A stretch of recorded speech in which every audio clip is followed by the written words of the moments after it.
Over half of the world's population lacks safe sanitation. 673 million people still practice open defecation. 40% or 3 billion people do not have basic hand washing facilities at home.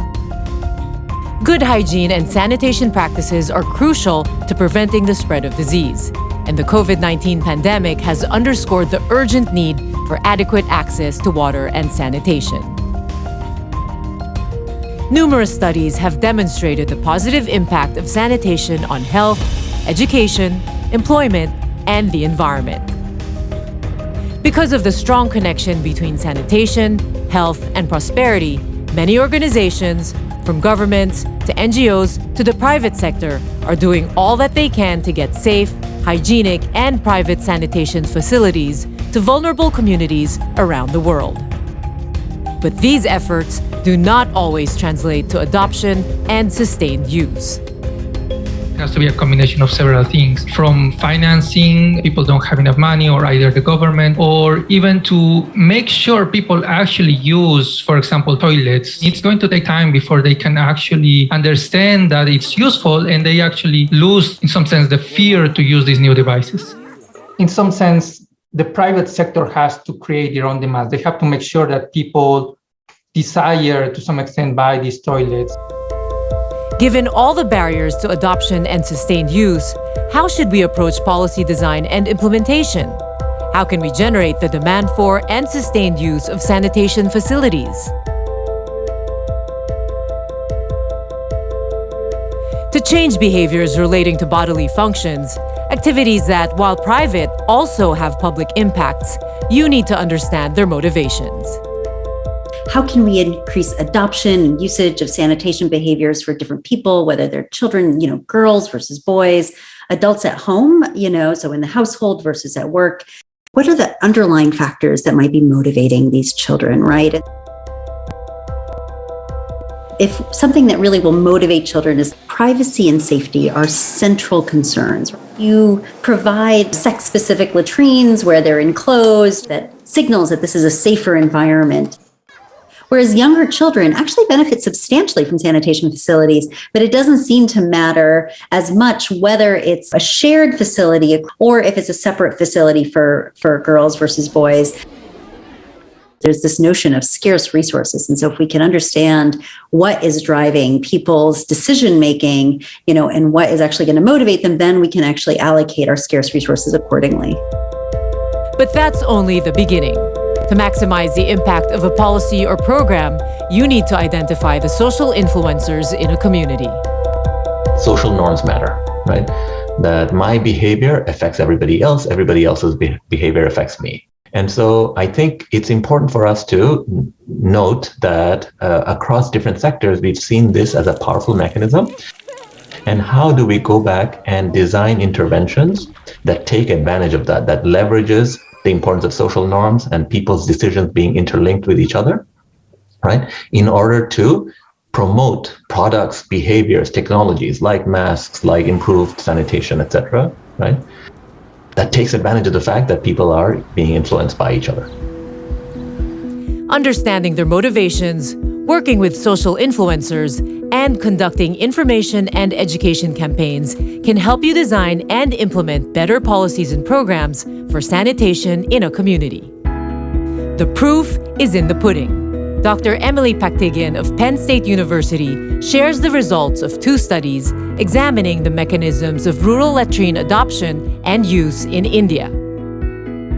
When we examine the mechanisms underlying these behavioral changes, we find that social influences or the sanitation behaviors of households, neighbors, and friends can account for about 30 to 50% of these measured treatment effects across these various policies, suggesting that these social spillovers and social influences are important to consider in policy design.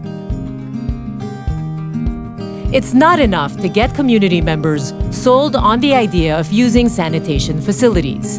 To ensure sustained use, they need the right resources and support. Resources for latrine cleaning, latrine maintenance, latrine emptying, and those are all things that if we're going to have latrines be the sanitation solution, that has to come with it, right? We can't just focus on that initial adoption because those latrines get abandoned and they may or may not get readopted. If a household has adopted a technology and then has felt frustrated by it and has decided to stop using it, they're probably going to face additional barriers to readoption. The maintenance and operating costs of sanitation facilities can put a financial strain on a possibly already cash-strapped household. What's the best bang for buck solution? Dr. Sangmitra Gautam, assistant professor of economics at Washington University in St. Louis, may have the answer. In terms of which policy sort of takes the win, price subsidies tend to be more cost-effective than loans at increasing sanitation coverage. There is an optimum size for the subsidies. If you're thinking of price subsidies, that ranges between 30 to 50% of the market price, if there is a market price for sanitation. More importantly, the welfare impact. So if you're thinking about what net return there is for every dollar spent allocated to a price subsidy, what I find in my research is that you get about 1.8 times worth of welfare for the household. To encourage household level of sanitation adoption or other demand side actors, it's really important to pay attention to welfare. And it's really about who benefits and on what dimension. So these could be non-pecuniary and pecuniary benefits. And then it's important to bring it full circle and talk about optimum design of policies that provide financial incentives. That's not to say that there are other sources, other dimensions in which you could provide policy interventions. But if you're looking at financial incentives, it's important to talk about welfare. And lastly, it's important to know whether you can make these existing policy interventions more efficient. It's important to make sure that we design these policies in a manner which makes most efficient use of a limited resource. Toilets may be private, but improved sanitation is a public good, one that requires active participation from all stakeholders, from citizens and NGOs to the private sector and government partners. The design of policies, especially policies aimed at changing individual behavior, the policy should be aimed at community participation and ownership. There's no relationship between NGOs and academics that scales. Only government scales. And if we continue to ignore government's role in this, then we will always be stuck as a sector talking about pilot projects and ideas. And we won't get to see, as a sector, see those ideas really scale. As a sector, we need to come together with many, many more conversations that really include utilities, local governments, and regulators to have these conversations, not just at the high policy level or the financing level or the idea level, but how do we bring those to execution? How do we resource those service authorities who are responsible for ensuring services are delivered? How do we resource them and hold them accountable? This is a really high potential area for government to start to partner, or community leaders to partner with, setting up demonstrations of what a good latrine looks like. What does contained sanitation mean? What does safely managed sanitation mean and look like in this particular community? But you also start to build an awareness of, there are solutions available. There are solutions that are designed to meet the needs of a community area or a household that looks like mine. We have to be a bit honest among ourselves and say, look, we really need to take a critical look at the sort of evidence that we have. We have to really understand attribution, so the actual sort of impacts of sanitation in a much more systematic way, recognize the other factors that are at play, and sort of, transparently say that there are these other factors, but this is sort of really clearly the implications of sanitation. And then I think that we can make really big inroads into getting, particularly ministries of finance, to support investments in sanitation. To meet Sustainable Development Goal Targets 6.1 and 6.2, the World Bank estimates that investments need to grow to $114 billion annually. It's a big investment, but so are the payoffs. First, an overall estimated gain of 1.5% of global GDP. Second, every dollar invested in water and sanitation services provides a $4.3 economic return from lower health costs and increased workplace productivity and involvement. But more often than not, one of the biggest problems is convincing governments to buy in. A study similar to the long-run randomized control trial, co-authored by Dr. Jennifer Orgelmeyer, may be the type of evidence that could persuade them.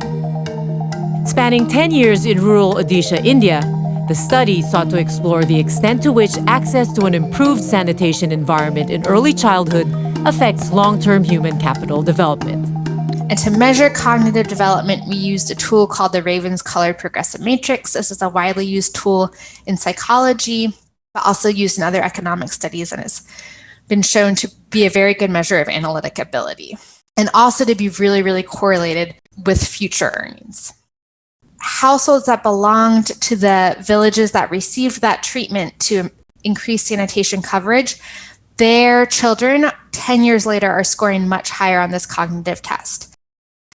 So our main policy implication here is that improving sanitation environments in early childhood, so in that 0 to 5 window, that can have really long-term, large economic impacts, such as on cognitive development. And to contextualize just how large, a 1 standard deviation increase on a similar test in Mexico was associated with a 9% increase in future earnings. These are really, really substantial economic impacts. A 1 standard deviation increase today, a 9% increase in earnings tomorrow.